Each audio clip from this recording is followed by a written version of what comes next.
Bonjour à toutes et à tous, j'espère que vous allez bien. Alors aujourd'hui, on va se pencher sur un sujet qui n'est pas souvent évoqué dans le monde de l'immobilier, alors qu'il présente un intérêt certain pour les propriétaires. Alors ce dont je veux parler, c'est de la discrimination dans la location de logements.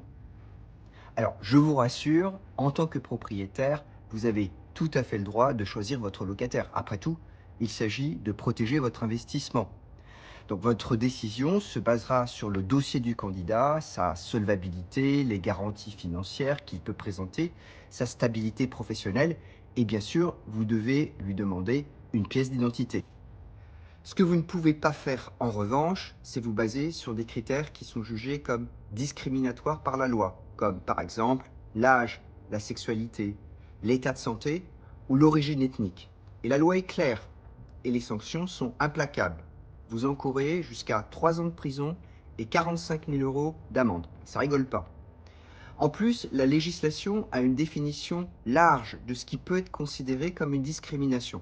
Alors, si effectivement, on l'a vu tout à l'heure, vous devez demander une pièce d'identité à votre futur locataire, exiger une carte d'identité nationale française peut être problématique si par exemple le candidat est un étudiant de nationalité britannique.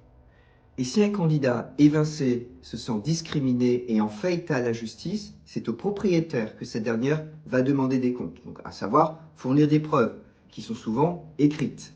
Or, établir des preuves écrites quand on a des centaines de candidatures en quelques heures, c'est pas facile. Et pourtant, vous n'avez pas d'autre choix que de mettre en place un process de documentation pour vous protéger sur le plan juridique. C'est une question de bon sens. Au fond, il faut que vous soyez proactif, que vous identifiez les situations potentiellement problématiques avant qu'elles ne surviennent.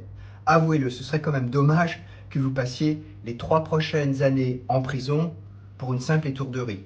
Alors, si vous avez des questions ou souhaitez partager votre expérience, n'hésitez pas à laisser un commentaire. Je vous dis à bientôt.